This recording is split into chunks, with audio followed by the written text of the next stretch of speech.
Welcome to the Breakfast Leadership Show, where we interview global thought leaders on business, leadership, and life. Here's your host, keynote speaker, best-selling author, and chief burnout officer of the Breakfast Leadership Network, Michael Levitt.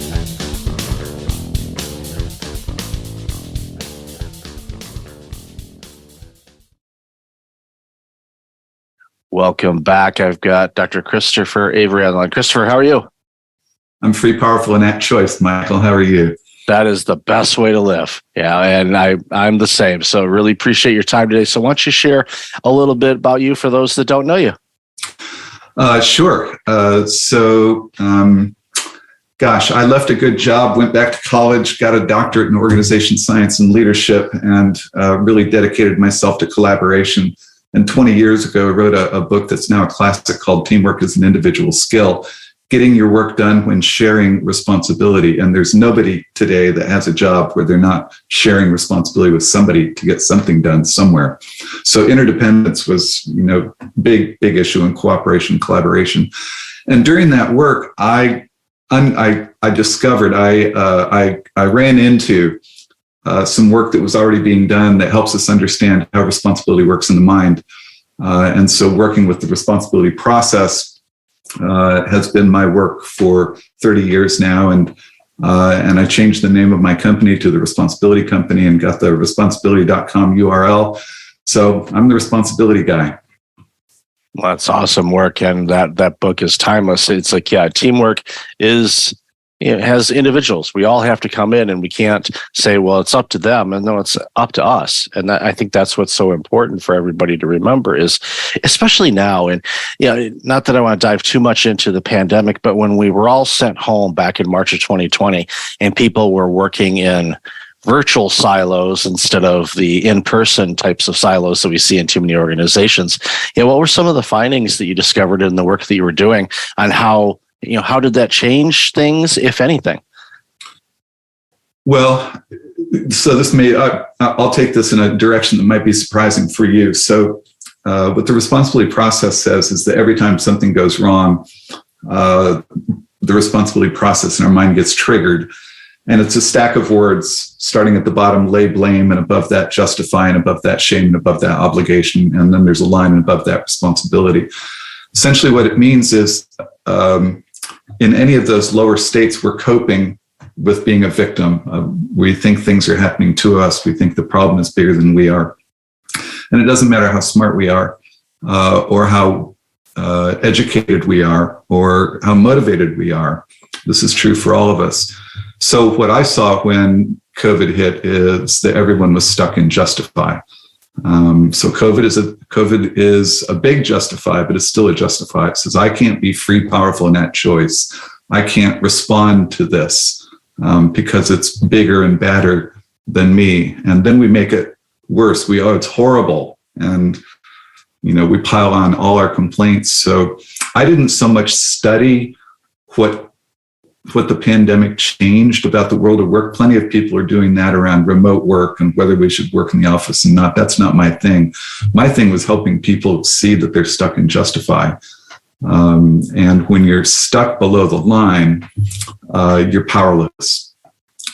Well, yeah, I see that, and it makes perfect sense because everyone seems to have kind of delegated their responsibilities to external. They're doing it, and that freezes me, and I can't do it because of this. And they come up with all kinds of different excuses instead of going back to the teamwork side of things. Like, okay, what can I do to make this situation better for my team and myself, and approach it from that aspect. And I think the organizations and individuals that did that were able to navigate through the pandemic years a little bit, I don't want to say unscathed, but at least a little bit easier than the ones that just decided to stay stuck and justify their inactions, or we can't do this because of supply chain, or we can't do this because we're not able to work in the office, or I can't work in the office. Wait a minute, you worked in the office 2 years ago, you can't now? Okay, what's changed? Not saying that the things that haven't changed, but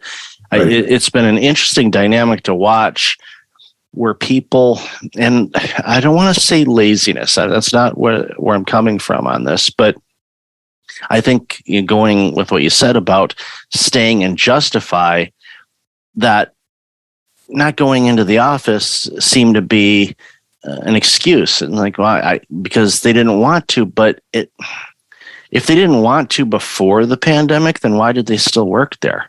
And it just, I think there's a lot of people right now that are in a state of confusion, maybe, or maybe some other things going on too. But it just seems like people are like, oh, we can't do that. We did it 2 years ago. Why can't we do it now? Right. So it just seems like there's a lot of people just going, no, I'm justify not doing this, and kind of in a way a lack of accountability to say, no, you can go in, and if you can't, then adjust accordingly. Well, there's a couple of big issues there. It's both nature and nurture, Michael, in that this responsibility process is in all of us. And every time something goes wrong, our minds go to the mental state of lay blame. And if we like blame as an answer, then we use our smarts to say that somebody else has to change for our lives to get better. If we don't accept blame, then we move up to justify.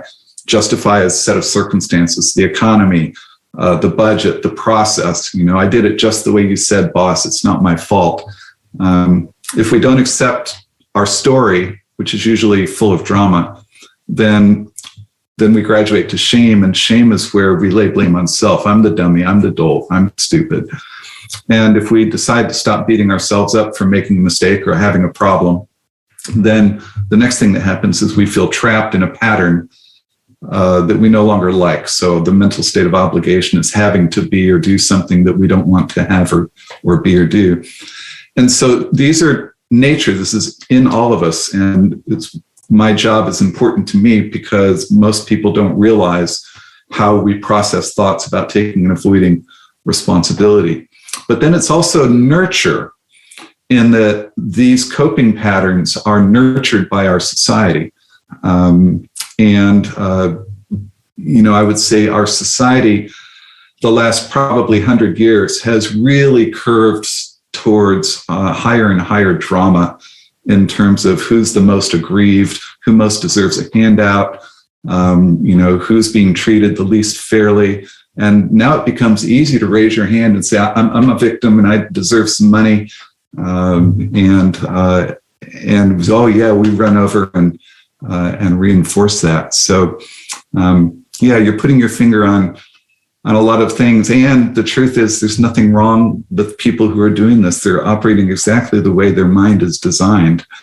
And my job is to help them examine that and see if they want to, take a little bit more charge of their life, or build a team that steps up to responsibility, or build a culture of responsibility in a business. And those are the organizations that will continue to thrive because they're in it. They're not just mailing it in and just kind of honorable mention. We'll call it that. It's like, I'm going to show up at work and I'm going to get the honorable mention because I'm just here enough to keep my role, but not really add any value to the organization. And that's such a horrible thing. Like, well, quiet quitting, we're hearing about, and that's not new. We've heard, just like I said, mailing it in or malicious compliance to the job description, whatever. But it's really concerning to me, and seeing it, and we're seeing it a lot, is because those are forming some habits. And those habits are going to carry forward in all likelihood to your next role. A colleague of mine is an employee of theirs, is leaving, and they're not upset about this because this person has not been putting in a whole lot of effort. And, my concern for that individual is they're going to go to this new role. They've already been kind of conditioning themselves in this low level, not do anything type of situation. And in a new role, they probably won't accept that, especially in the early days or ever. Now, maybe they will. Maybe it's one of those weird companies that, yeah, sure, we'll pay and you don't have to do any work. I think many of us would consider that. I would call that completely boring, and it would drive me absolutely insane if I did that. I want to be able to grow and do things and improve things. But I'm concerned about this individual because that's going to be a big shift for them in behavior and their thoughts and everything else, because they've been hanging out and not doing anything and quote unquote getting away with it for a while. And I think they're harming themselves. So, going back to the quiet quitting component, again, I think if people are doing that, they're not taking responsibility for themselves, and it's going to impact them, throughout their career unless they have a shift in mind and start approaching things differently. Well, and that's where I come back to the thing is actually most people don't want to practice responsibility at high levels. Most people just want to feel safe. My mentor, Bill McCarley is his name. He says only the brave get to be free. I forget, there's the quote, I can't remember the woman who said it, but the quote is, freedom is like taking a bath. I have to do it every day. Right? So for me, it's a practice. It's not my character. Whether or not I take responsibility is not my character. It's that I practice taking ownership of situations that I'm in that give me anxiety, that upset me, that's a problem. And to you talking about, it's the teams that know how to step up to responsibility, or the organizations that can build a culture of responsibility. They're the ones who will thrive or survive. It's because they believe that it doesn't matter where the problem comes from. It's a problem for them. They get to own it, and they get to respond. So responsibility, the root of the word, is the ability to respond. And we all have the ability. We just don't all use it. And it's a lost, you pardon the pun there, lost opportunity, because challenges are what makes us as humans grow and learn. I try to do my best to learn something new every day. And even get a newsletter, and in one of these newsletters, I forget which one it is, they had a link to a short video on Twitter of somebody making a mirror. So they actually showed, the water, the sand, the ingredients, mixing that up, pouring it into, you're on this piece of glass, and they did some things. Next thing you know, they hold it up and there's a mirror. And I'm enamored with this because when I was in high school, I did not pay attention in science class at all. And I've said this many times. I think the only reason I passed science class is Mr. Burrell did not want to see me again for another semester. So he gave me the passing grade and on my way. But I was just enamored on that. It's like, I never have seen that before, how they do this. So I watched it again, and I'm like, I didn't go into the details of how they actually did it and the, right mixture and all of that. But just the curiosity of it, going, wow, that's pretty cool. And just learning and rising up and being bold and taking advantage of challenges. And there's been no shortage of challenges in the work world over the last few years or the last few millennia. So there's always challenges. It's like those that rise up. And I love, the quote that your mentor gave. It's like, you want free, you got to really go at it. Only the brave can do that. And you can be brave and take on those challenges. Initially your brain's going to go, this is too much. We can't do this. Oh no. But then eventually, if you have that desire and, the practice that you mentioned, or I like to refer to as a system. This is the system that I operate on, and I'm going to do that. And I'm going to face challenging days, and I'm going to do whatever I can to overcome them and succeed from it. Some days I will, some days maybe not, but I'll get back in the ring another day. So I feel horrible and empathetic for people that don't want to do that, even though, as you said, it's in their inner being. That's how people tend to default. It's those that want to step out of that comfort zone and really pursue things are the ones I think that are going to rise above all the challenges that we continually face. Right. I teach in this way. So my mind went a little frazzled when you said it's challenges that make us grow. And I would edit that a little bit to say it's accepting or facing challenges or overcoming challenges is where the growth is. And in order to do that, this operating system that you mentioned is really helpful. What I encourage is that as long as we operate from below the line, not owning our lives, not owning our mind, not owning the problems in our lives, then our comfort zone stays really small. and we stay powerless. So as you address and overcome challenges, you expand the comfort zone. And that's where freedom, power, and choice lies, in being able to face anything in the world and stay calm and collected and be able to handle it. So one of the keys to responsibility is the word confront. And confront means the ability to face. It doesn't mean to be confrontational towards another.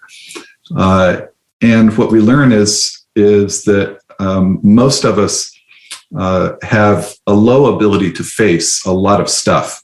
And so we run away, we resist, or we hide. You know, the ostrich head in the sand thing is an example.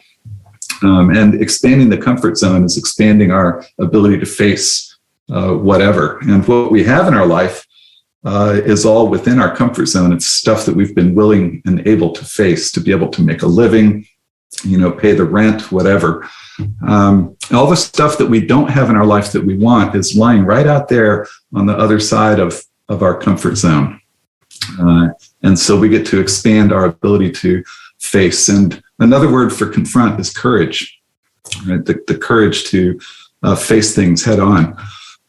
Excuse me. So I like what you're saying there about identifying an operating system that does that. It's helped me quite a bit in my personal and professional growth, just to, you know, rise up and take on challenges and understand that, you know, and learn along the way, because it's amazing, you know, the skills that we've picked up over our careers that we use all the time. We don't necessarily think about them because we made them part of our system or our being, or how we do things, or how we approach challenges.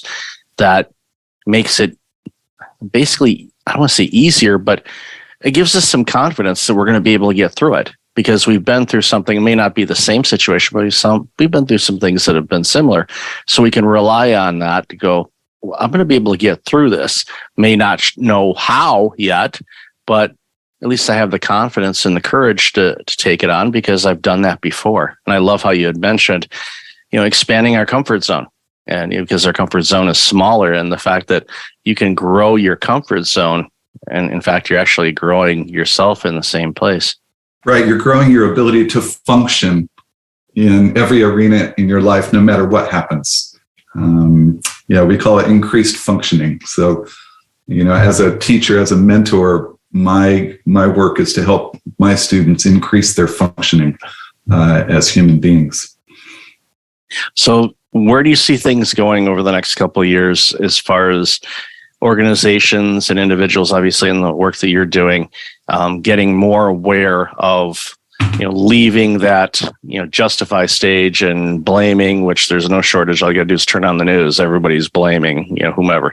But where do you see things going in the next couple of years? It's a very slow evolution, Michael. Unfortunately, what we're really talking about here is elevation of consciousness. And, you know, if you reduce it down to we either run things on fear or we run things on love, then I've been watching this for 35 years as an applied organizational scientist. Over 35 years, I can see a lot of change. But in the short term, looking at 1 or 2 or 3 years at a time, you don't see a lot of change. So I think what needs to happen is that more and more people who are in a position of being leaders, being entrepreneurs, being general managers, that they operate at higher and higher levels of consciousness, and they tolerate less and less toxicity around them. Then you can begin building cultures that do that. But it doesn't happen rapidly in a society. No, it's great. And I highly encourage people to tap into those higher levels, because we as a society will benefit from it if our leaders do that. So, Doctor, I've loved this conversation. Where can people find out more about you and this amazing work that you do? Well, learn more about the work at responsibility.com. Pretty easy URL to remember. If you're an event organizer and interested in booking me, then I have a website called ChristopherAvery.com.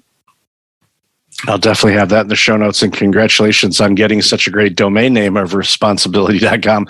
That one you think would have got gobbled up back in 1996, and maybe you did. I don't know, but I'll definitely have all that information in the show notes. So somebody owned it for a number of years, and I acquired it in 2019.